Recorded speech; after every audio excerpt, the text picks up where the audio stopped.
William Ruto, then Deputy President, was expected at AIPCA Church in Keno.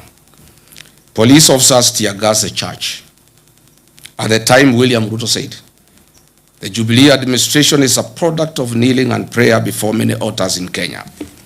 It cannot be the same administration is now going to tear gas the church and degrade our altars in Kenya. William Ruto then said, today, as president, the church is a serious attack. He has taken the attack to the church a notch higher, beyond tear gas, live fire, torching of vehicles, and a clear intention to kill an altar. He has completely betrayed the Church of Christ. This cannot be forgotten. Mr. William Ruto has completely betrayed the Church of Christ. That prayed him into government. The economic burden on ordinary Kenyan worker has also increased. The Federation of Kenyan Employers has also reported that in 4 years, a number of local and international companies either closed operations or exited the Kenyan market. These include CMC Motors, Base Titanium, Nakumat, Twiga Industries, Dilaru, Jumia Foods, and Hilton Hotels. Today, households continue to experience severe financial squeeze due to cumulative tax charges, high utility costs, transport costs, and a stagnant job market that has limited formal opportunities. While in office as Deputy President of the Republic, I championed the restoration and the recognition of prior learning program as an avenue to increase opportunities and income for non-certified but skilled Kenyans that are the providers of goods and services that we consume as a nation. Further, I developed a framework of cooperation and engagement between Nairobi City County Government, Nairobi County Traders, KRA, Anti-Counterfeit Authority, and the Kenya Bureau of Standards.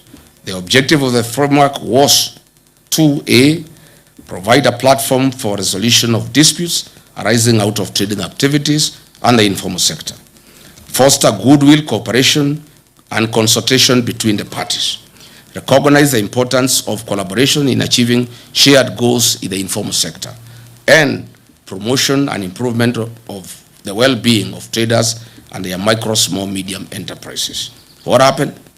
As soon as I left office, William Ruto and Nairobi City Governor Johnson Sakaja abandoned this framework. You all remember that on 8th August 2022, a liter of super petrol retailed at 159 shillings. A liter of diesel retailed at Kenya shillings 140. As we speak today, the price of super petrol is 214 Kenya shillings and diesel 222.86 for a liter of diesel, representing an increase of 34.05% and 59.18% respectively. These increases have been contributed to higher transport costs, increased food prices, and a greater pressure on household incomes. Kenyans will recall that on April 2026, I exposed the opaque nature of the government-to-government framework and detailed its contribution to an increased landed cost of fuel products. The whole scheme and con game were nothing like G to G. It is government route. What I'm saying in a nutshell is that the high cost of fuel has nothing to do with international prices. It has everything to do with business interest of William Ruto, where he is a key player of oil importation and distribution in the country. The average Kenyan worker loses between 45 and 50% of their monthly earnings that are deducted through punitive levies and taxes, leaving significantly less disposable income for their households. For example, a teacher in Wajir earning a gross salary of 50,000 in 2022 took home approximately 42,000 Kenya shillings. Today, under William Ruto, the same teacher who is making 50,000 takes home 38,000, while facing substantially higher food, fuel, transport costs, reduced school capitation, and increased challenges in accessing healthcare.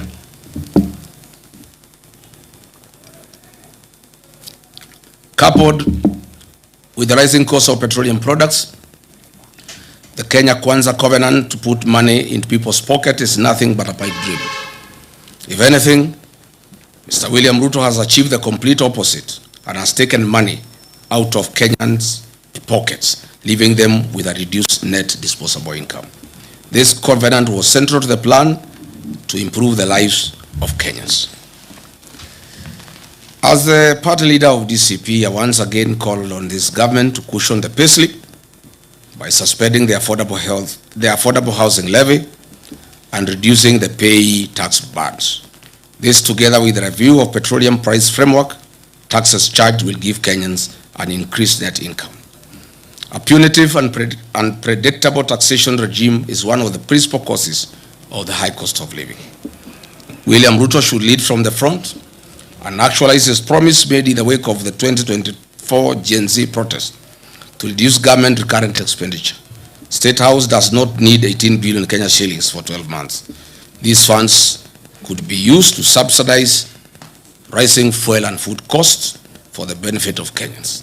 Or better still, these funds can be used to ensure farmers in arid and semi-arid lands have access to clean water for domestic purposes, farming, and for their livestock.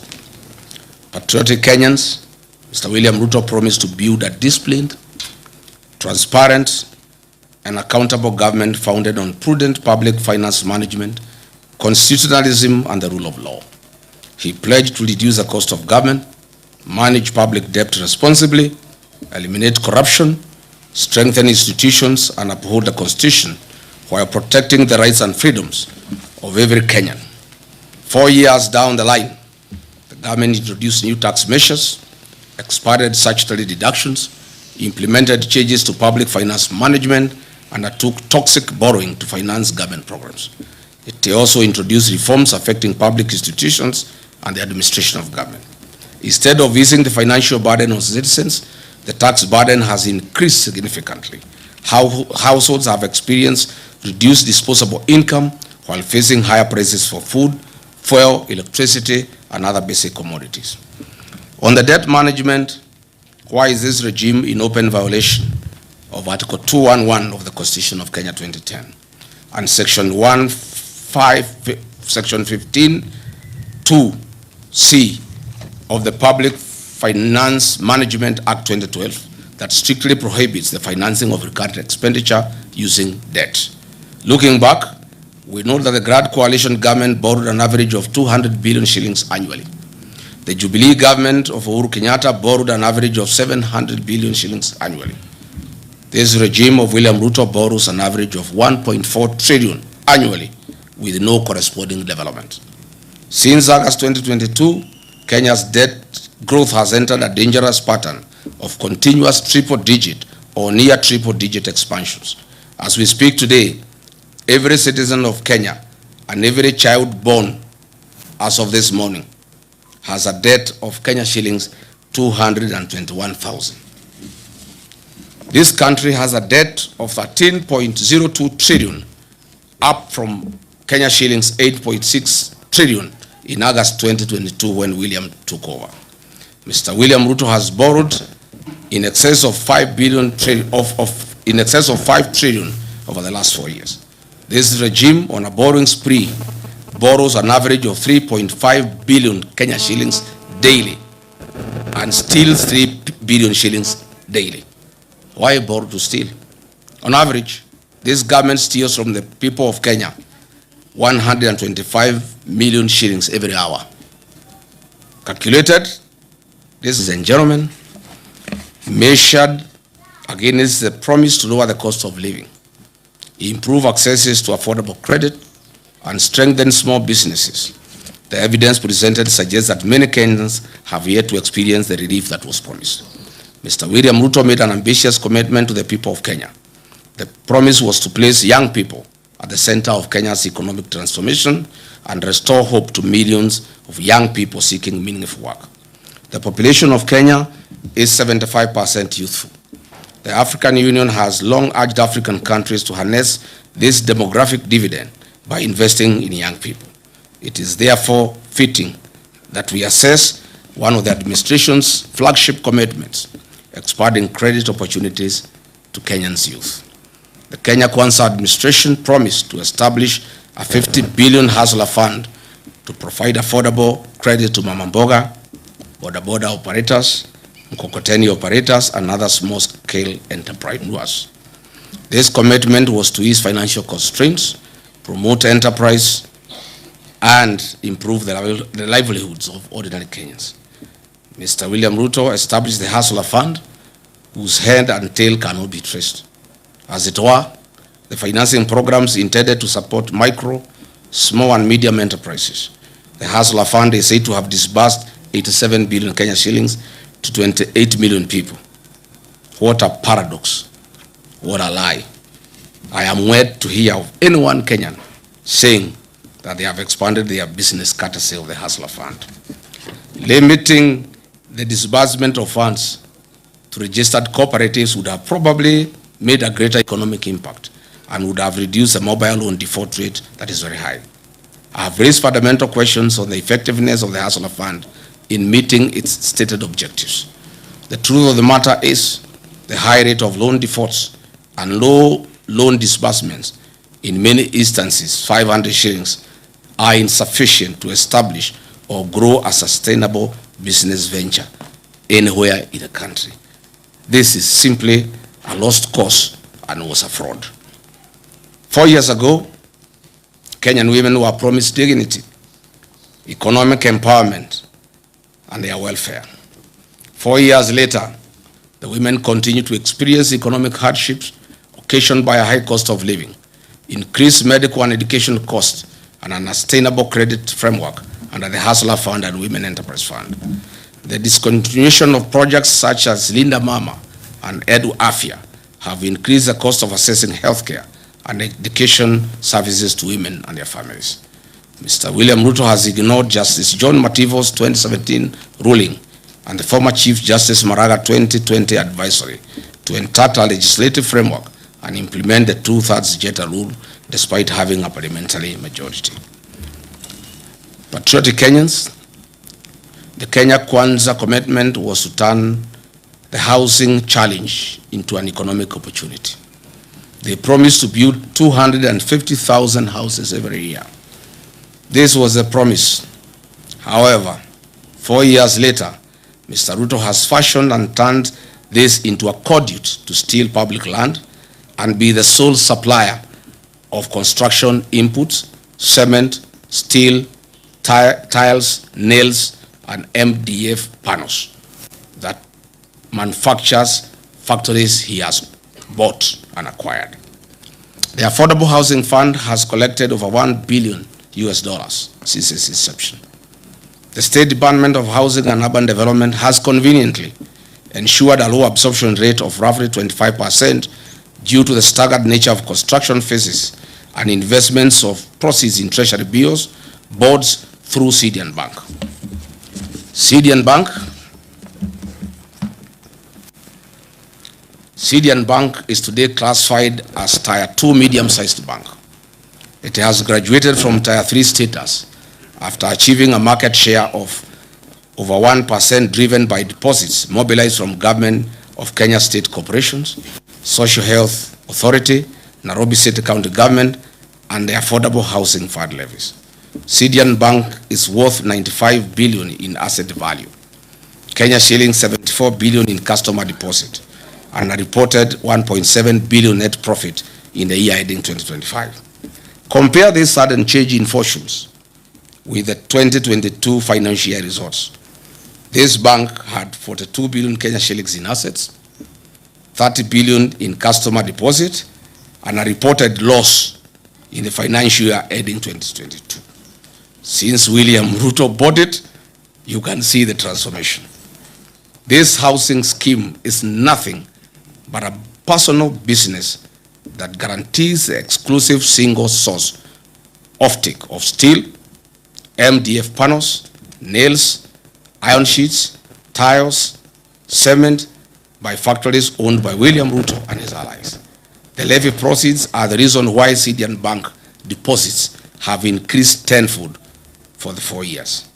If it were a genuine program, why is it being forced down citizens' throat? There was no promise to raise the payslip of the Kenyan worker in the name of a punitive housing levy. Private businesses must be left to do their work as the government does its work. It's important that the workers of Kenya know that monies deducted from their payslip is invested in Cydian Bank, owned by William Ruto, who is collecting the profit. In my view, and as expressed before, the affordable housing scheme should be made optional to Kenyans to allow them to participate at their own free will. Fellow Kenyans, Mr. William Ruto had promised that within 30 days of his presidency, he would establish a quasi-judicial public inquiry to establish the extent of cronyism and state capture in the nation and make recommendations. Unfortunately, over the last 4 years, Mr. William Ruto himself has captured the state. He has focused on centralizing control of independent constitutional commissions, state entities, public sector procurement, and unwarranted sale of strategic national assets.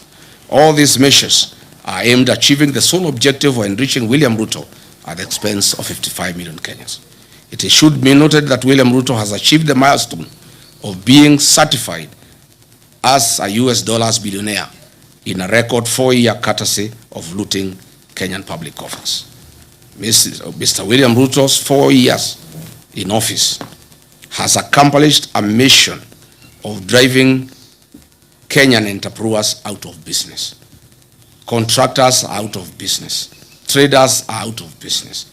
William Ruto has captured all businesses and he is in competition with the Kenyans that he leads. He has used his office to flex muscles on traders. Where he has not pushed, his cordial CRBC has come in.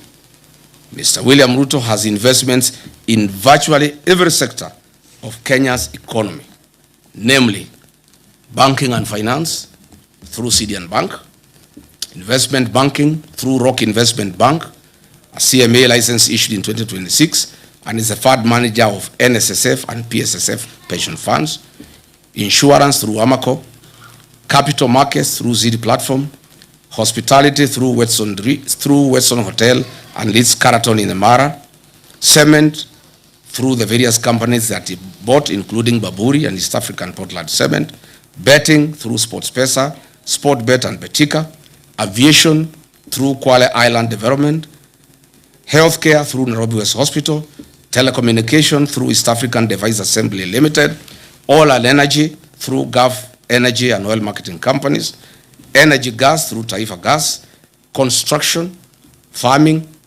currency security, he has recently bought Daru, transport, he has even gone into the matatu in business. He now has over 100 matatus in Nairobi, agriculture, poultry, minerals, gold prospecting in Aboseli, Logorian, Transmara, DRC, including in Darfur. Literally, all business people in Kenya have been driven out of business by William Ruto. The Parliament of Kenya has failed in its legislative oversight and representative role.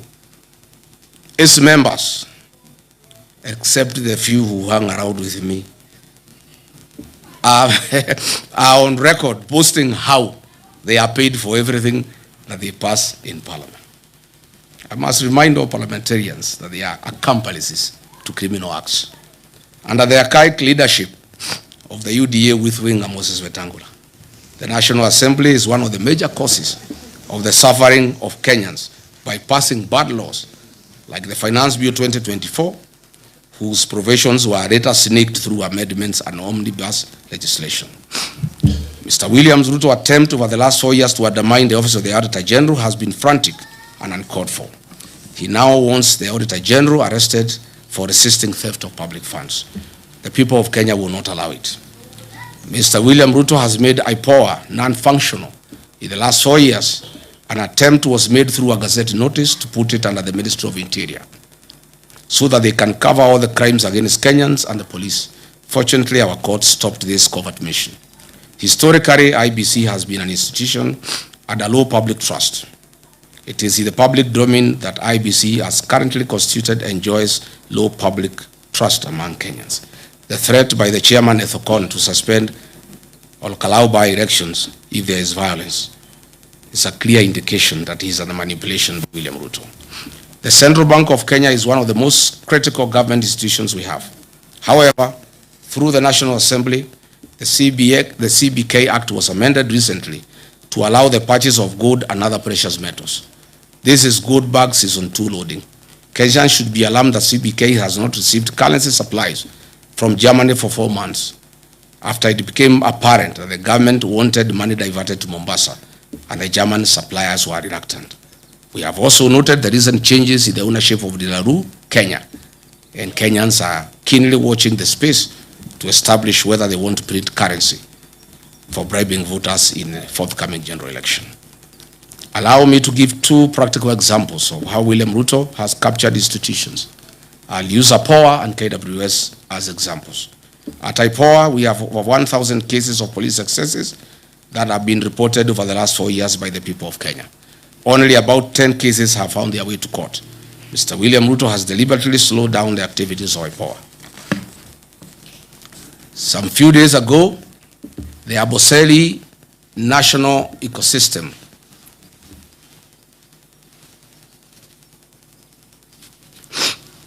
the Amboseli National Park ecosystem, 15 elephants died and some lions died later. We were cheated that they were died through suspected cyanide poisoning from pesticides. Tell the Kenyans the truth, Mr. William Ruto. Doing cyanide lynching to extract good prospects. And this warning goes to the people of Ikolomani in Kakamega, where Mr. William Ruto is eyeing your gold deposits. Be very careful.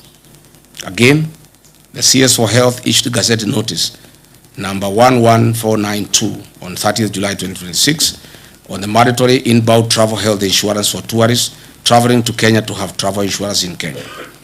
We know the reason. This is because goons are after tourists in the country, and now they want to force an insurance policy down their throats. To demonstrate what professionals in this government feel and go through, allow me to quote Professor Njogona Ndungu, the former National Treasury Cabinet Secretary, during a development forum in Sweden. And I quote, "The capacity to do the right things exists, but is overshadowed by institutional failure, where someone seeks to overrun institutions. The current president is overrunning all institutions, leading to conformity driven by fear within these institutions," close quote. What is this if not impunity of the highest order?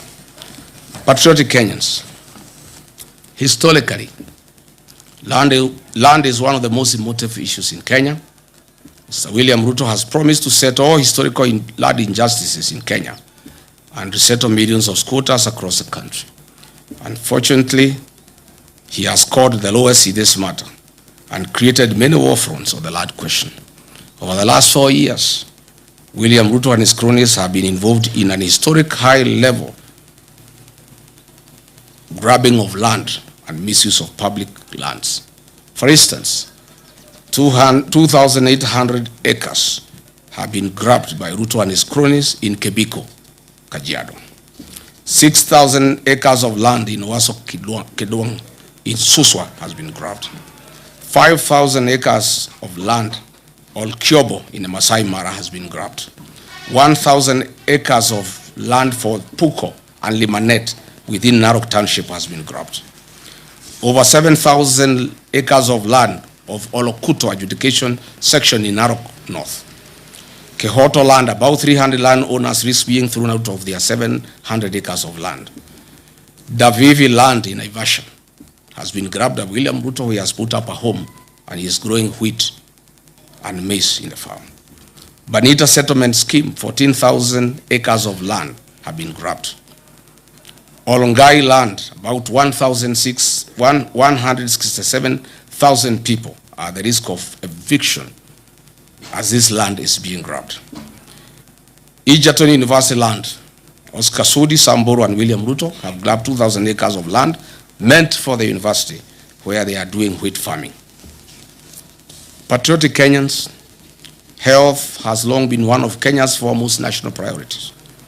Building on the gains made at Kenya Vision 2030, the Kenya Kwanza administration committed itself to delivering universal health coverage by guaranteeing every Kenyan access to affordable quality health care. The plan pledged to realize the constitutional right to health through a reformed national health insurance scheme founded on the principle of leaving no one behind. To implement this commitment, the government replaced the National Health Insurance Fund, NHIF, with a failed and fraudulent scheme called SHA that has left millions of Kenyans on their own. The discontinuation of Linda Mama and Edu Afya on December 31st, 2023 has left significant gaps in healthcare coverage. In 2022, Edu Afya provided medical cover to 3.4 million secondary school students at an annual cost of 3.2 billion. Today, approximately 4.1 million secondary school students no longer enjoy that medical cover, leaving parents to bear the full cost of treatment. Mr. William Ruto had committed to addressing the inequities in Kenya's education system so as to level the playing field for all children irrespective of their background. He further committed to equitable universal basic education defined as 12 years of schooling. He further committed himself to protecting and strengthening the gains made under free primary education and free day secondary education, while ensuring that every Kenyan child had access to quality, affordable, and equitable education. He also pledged to strengthen higher education financing and invest in the nation's human capital. The William Ruto government inherited landmark education reforms introduced by previous administrations. Free primary education launched in 2003, free day secondary education introduced in 2018, that had significantly expanded access to education for millions of Kenyan children. The commitment was not only to preserve these gains, but to build upon them by ensuring adequate capitation, sustainable financing, and improved access to quality education for all. In the words of the third president of the Republic of Kenya, the best president we have ever had, Mzee Mwai Kibaki, and he said, and I quote, "Education is the ultimate means of ensuring an equitable society. Equitable education ensures that every child has a chance to fulfill their potential and rise to the highest level of accomplishment." Close quote. 4 years later, the government has caused irreparable instability and confusion in the education sector. The gains made by the previous administration under free primary education and free day secondary education have been eroded to dust. Secondary school parents now shoulder substantially higher education costs, while the level of government capitation has failed to keep pace with inflation and rising operation costs. The capitation rate established in 2017 was 22,000 per student. However, today's schools receive only 9,000 per student during the previous financial year, creating a significant funding gap. Our public universities are facing unprecedented financial distress. University debt has increased from 60 billion in August 2022 to approximately 100.3 billion Kenya shillings, representing an increase of Kenya shillings 40.3 billion, or about 67% increase. As a result, many institutions are experiencing severe financial challenges that will affect the delivery of quality education.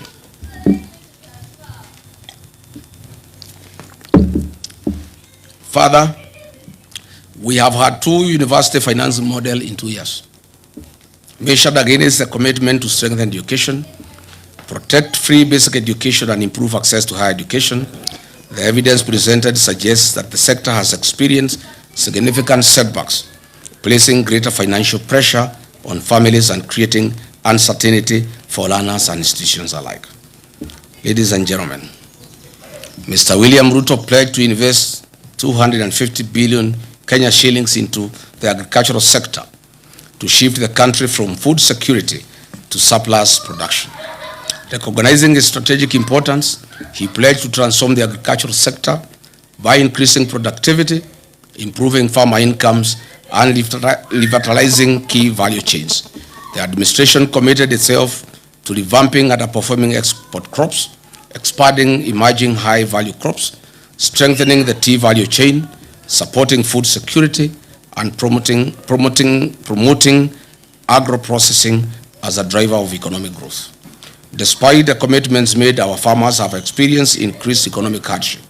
Net incomes have reduced due to increased cost of inputs, higher taxation rates, high transport and distribution costs due to reclassification of VAT status.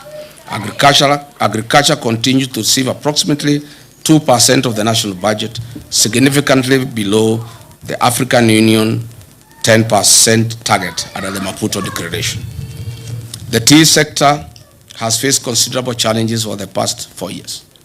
This is due to the deterioration of Kenya's economic and diplomatic relations with Sudan.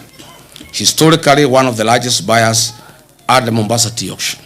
Sudan's annual consumption of Kenyan tea declined from approximately 10.7 million kilograms to about 1.7 million kilograms, leaving substantial volumes of tea unsold. But why has this happened? Mr. William Ruto's appetite for business and money has failed Kenya. His close association with Sudan's RSF warlord, Mr. Hemeti, in illegal trade of gold in exchange for weapons, has reversed the gains we have made. These internationally sanctioned war criminals live in Kenya under state protection and have been issued with diplomatic passports and ID cards by Kipchumba Murkomen. U.S. Senator Jim Risch, chairman of the Senate Foreign Relations Committee, while noting Kenya's NATO ally status, criticized William Ruto during a May 2025 hearing. Senator Risch questioned Kenya's loyalty following its facilitation and hosting of Sudan's paramilitary rapid support forces RSF. Rice farmers in Ahero, West Kano, Bunyala, Bura and Mwea have also faced significant challenges. Although rice was identified as a strategic import substitution crop, import volumes approaching 1 million metric tons annually have depressed local paddy prices, leaving many farmers with unsold stock. Just recently, on 6 July 2026, William Ruto authorized the gazettement of duty-free importation of 490,000 metric tons of grade 1 milled white rice before 30th November, June 26. It estimates that this represents a missed economic opportunity exceeding 100 billion Kenya shillings if domestic production had been given priority before this duty-free window was open. Even though state sugar mills have been leased to private sector players associated with William Ruto, their principal business model is to import sugar instead of purchasing locally grown sugar from farmers. This has left 320,000 small-scale sugarcane farmers now facing an uncertain future. The targeted turning of 2 million poor farmers from food deficit to surplus producers using input finance and agricultural extension support. To date, show me one farmer in Kenya who can come forward as a testimonial. Instead, this farmer has nothing. In fact, small-scale farmers in Mwea and Ahero are currently in court trying to salvage their crop after government gazetted the importation of 490,000 metric tons of rice for importation. Tea farmers are crying. A 0.8% levy has been introduced, and this year's bonus will reduce from 45 Kenya shillings per kilo. Sugarcane farmers in Western Nyanza and Kisii, the government is unable to pay 270 million owed to them. Cane per ton has reduced from 6,500 to 5,000. Dairy farmers who have supplied milk to new KCC have not been paid for 6 months. It is further alarming that the National Agricultural Value Chain Development Program allocation dropped by 54% to 54% from 10.2 billion Kenya shillings in 2025-2026 financial year to 4.7 billion Kenya shillings in 2026-2027 financial year. This is a direct assault on the agricultural value chain in Kenya. As Deputy President, I initiated progressive reforms in the agricultural sector that increase returns for tea, coffee, dairy, and other cash crops. Through my efforts, we negotiated an 8 billion debt waiver for coffee farmers that was suspended as soon as I left office. More can and more will be done once we form government on August 10 next year. Patriotic Kenyans, William Ruto pledged affordable credit and working capital through an accommodative financial ecosystem, removing structural exploitation and removing barriers to unsecured agricultural credit. To date, the Agricultural Finance Corporation is underfunded. It has a demand of 15 billion Kenya shillings per year from farmers, but the promise to fund it by 10 billion Kenya shillings per year was a hoax. Instead, those who borrowed are being auctioned. Dear Kenyans, William Ruto pledged to revive collapsed cooperative factories and processing plants such as sugar and dairy sectors, and guaranteed minimum returns for farm products. Show me any revived sugar factory. Instead, they have been sold, and they have been bought by Ruto and cronies. Where is the cashew nut factory you promised in the coast? Where is the value addition centers you promised in 47 counties? Where are the county industrial and aggregation parks you promised? Where is the state-of-the-art slaughterhouse you promised at Bachuma for animals in northern Kenya? Where is the nitrogen fertilizer factory you launched in Naivasha? Where is the marble factory you launched in Vihiga? On value chain investments, he designated a specific capital infusion, including 250 billion for tea value chain, and expanded the investments in dairy farming and coffee cherry funds. Where are these funds? Nowhere.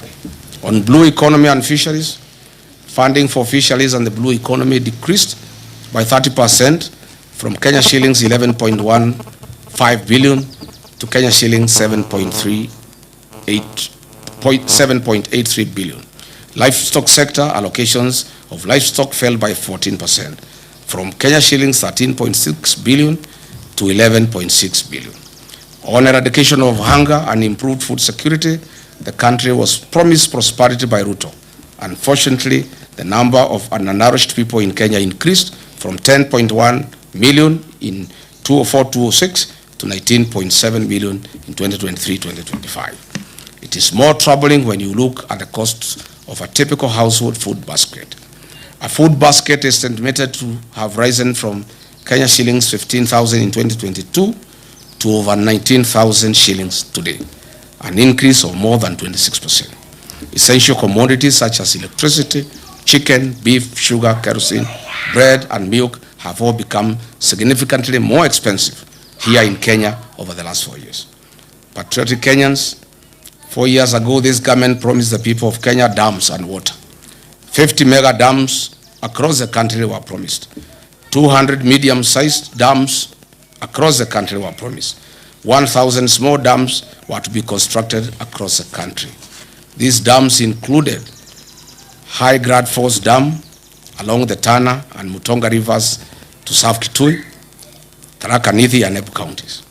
Soin Koru Dam in Kisumu, Rumuruti Dam in Laikipia, Mohoya Dam in Nyeri / Kirinyaga, revival of Arol and Kimorel Dams, Thakwe Dam, Sioi Muruni Dam in West Pokot, Badasa Dam in Marsabit, Darugo in Kiambu, Rale in Kilifi, Galana in Tana River, Kokwanyo Dam in Homa Bay, Lowati in Turkana, Makamini in Kwale, among others. Unfortunately, all we see, no dam. All we see is our president visiting other countries like Ethiopia to witness the launching of their dams. Where are these dams, Mr. William Ruto, in 4 years? On matters of environment, this administration had committed to grow 15 billion trees by the year 2032. What we are witnessing is the lifting of the logging ban and the systematic logging in national forests under the cover of the Kenya Forest Service. Numerous court cases have been filed by international conservation groups Greenbelt and the Law Society of Kenya against the government's attempt to develop build infrastructure in protected natural habitats. Talanta Stadium and Bomas Conference Center Link Road that will see over 100 acres of forest destroyed. Upper Imenti Forest in Meru is being cleared for the construction of a state lodge, a golf course, and an airstrip, which will excise and clear 200 acres of forest. Where was this promise? Even the trees at the gate of State House have been cut. Is this still part of the growing 15 billion trees? Patriotic Kenyans, in foreign affairs, we had the worst since independence. Kenya's nose is poked everywhere, including the war in Ukraine and Russia, where our young men are lied to that they are jobs, well paying for that matter, but they find themselves in the war front. Reports indicate that we have lost 19 Kenyans, including Clinton Nyapara, Dennis Bagaka, Erastus Mundia, Simeon Wahome, Eric Mwangi, Ronald Kibet, Shadrach Wafula, Othiabo Martin, Ibrahim Yahaya, among others. Several other Kenyans in their hundreds remain unaccounted for, and hundreds of others are still active in the war zone. Their parents are keen at home, still crying to see their loved ones back home. A person who was in Kenya in 2022 would wonder whether the Kenya Kwanza commitment to a creative and robust foreign policy whose pillars will be economic and commercial diplomacy changed into converting our young Kenyans into war fugitives in far countries. As if that is not enough, the footprints of Kenya adversary in DRC Congo war zone and M23, Sudan's Darfur, Southern Sudan, among others. He had promised to enhance and promote further local investment by Kenyans living in the diaspora. In Mandera County, Juba land forces have taken over more than half of the town, and William Ruto signed a secret deal with the Al-Shabaab in 2024 that has remained silent. Notably, in July 2026, there were a record 9 terror attacks in Mandera County that resulted in the killing of 5 Special Operation Group SOG officers, and 1 National Police Reservist was killed. The foreign policy has been transformed into a tool to achieve personal gains at the interests of the people of Kenya. Fellow Kenyans, now let us move in and ask Mr. William Ruto the hard questions he deserves. But before that, let me give credit where it is due. There is one promise Mr. William Ruto made to the people of Kenya, and he has delivered 100%. Congratulations, Mr. President. Mr. Ruto, you promised to permanently retire the late Prime Minister, Right Honorable Raila Odinga, in Bondo and finish ODM. You have succeeded in both. Odinga is permanently retired in Bondo and ODM is no more. There are many prominent deaths that have occurred in Kenya and they have not been resolved. Kenyans want to know what happened to Raila Odinga. Why were the medical doctors of the late Prime Minister denied access to him at the last hours? Why did he have doctors from Nairobi West Hospital, a hospital closely associated with William Ruto, than his own doctors? Why were the instructions of Raila's doctor ignored that Raila shouldn't travel? Raila Odinga was a respecter of rural traditions and custom. How could a person known respecter of rural traditions and customs indicate that he should be buried in 72 hours against all known rural traditions and customs? Was William Ruto anywhere an executor of Raila Odinga's will? Why was there no postmortem done on the body of Raila Odinga? Why was he forced to go to India through a private jet? Why did the president force Raila Odinga to go to India? Why was his party ODM taken over before his body arrived in the country, despite the known African customs that you don't inherit a man or a woman, for that matter, before they are buried? Who are these doctors who accompanied Raila Odinga against the wishes of his personal doctor, Professor David Oluoch-Oluonya? These are hard questions that Kenyans want to know. On the death of Honorable John Ngeno, the late MP, for the first time, Kenyans must know what happened. I have intelligence information as follows. On the fateful day after Ngeno was dropped at Edebes, the helicopter went to fuel in Eldoret. The pilot didn't know the fuel he was about to put in had been transported to the scene from Lodwar. High alert Kenya revenue officials noticed an unusual car that had carried the jet fuel. It was arrested and the driver questioned. The driver refuted to them that he transported the fuel from Lodwar. Immediately, this KRA official and the police Eldoret airstream were instructed from Nairobi to release the driver if they cared about their lives. Is it this fuel that caused the chopper not to pick up in high altitudes? Is that why the pilot first came down and tried again to pick up? These are fundamental questions. What did Kipchumba Murkomen know about the people who called this KRA officer and the police at Eldoret airstream officials? Can KEA produce the CCTV footage at the facility on this fateful date? We are still waiting for a report on what killed Johanna Ngeno. We must not forget about our gallant General Francis Ogola, the decorated top gun who had a stellar 40-year career in the military and perished in 2024 in an air crash. Unfortunately, to date, Mr. William Ruto, the Commander-in-Chief, has failed to release the aircraft accident investigation report to the country. Kenyans are demanding for answers. General Ogola was not an ordinary citizen. He died in active duty and service to the nation. Mr. William Ruto, what do you know about General Francis Ogola's death? Are you willing to tell the country why you allowed General Francis Ogola to fly in a Bell Hue helicopter with a questionable mechanical status? The DPP must use his powers and establish an inquest on these unresolved murders over the last 4 years. The people of Kenya have told me to demand on their behalf a public inquest on the death of Raila Odinga and all the high-profile questionable deaths in Kenya that have occurred in the last 4 years of William Ruto's presidency. I therefore call for a public inquest and proper scrutiny of the same. Today, after examining major commitment against this evidence,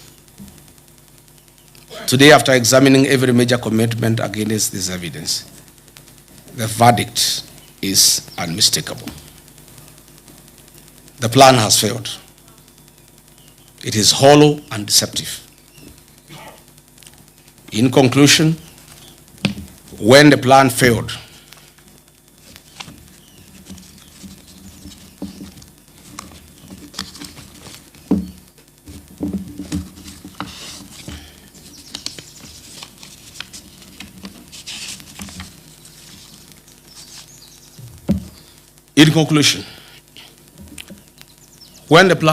Kenyans were told that the answer lay in article.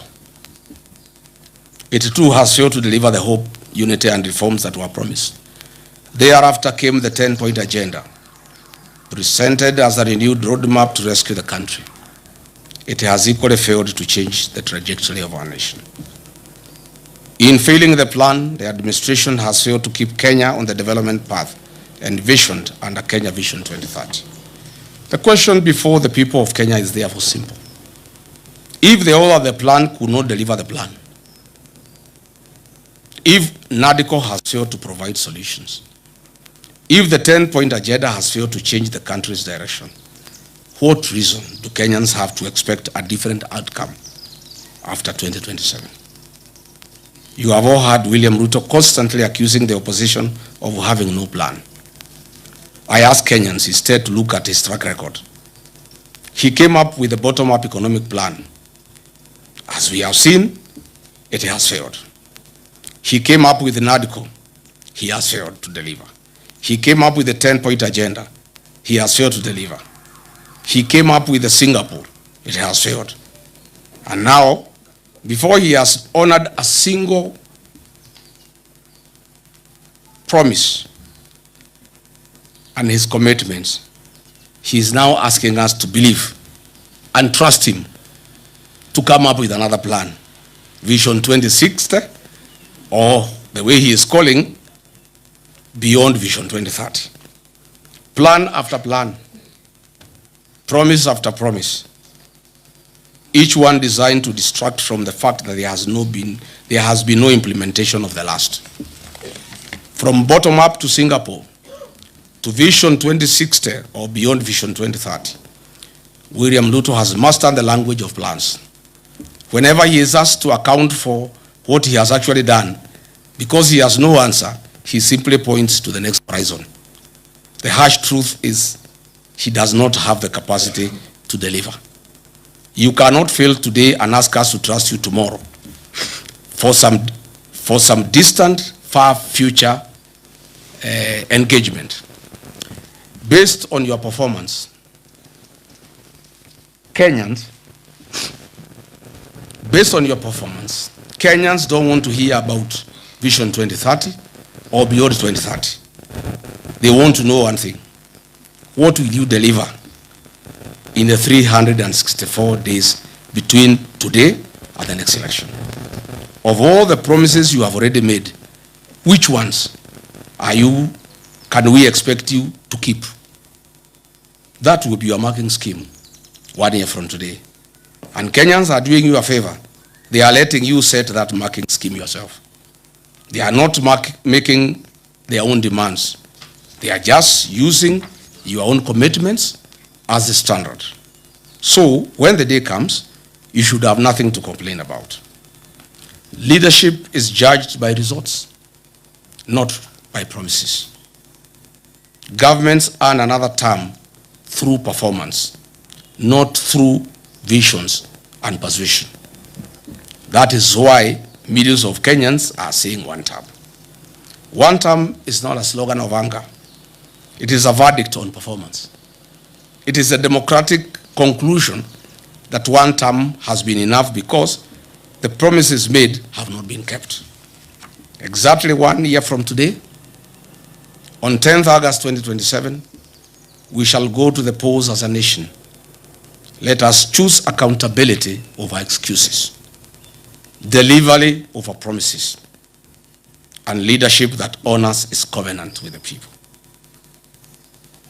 As Mr. William Ruto launches his deceptive 2060 plan tomorrow, I want to tell the people of Kenya that it is a lie, it is a con, it is a fraud, it is deceit. I urge all Kenyans from across the country to join in the liberation struggle that kickstarts his 364-day action plan to restore the dignity of our beloved motherland. As William Ruto launches his lie and deception tomorrow, I lead the people of Kenya in launching today a 364-day action plan to restore the dignity of our beloved motherland, Kenya. May God bless you. May God bless the Republic of Kenya. Thank you.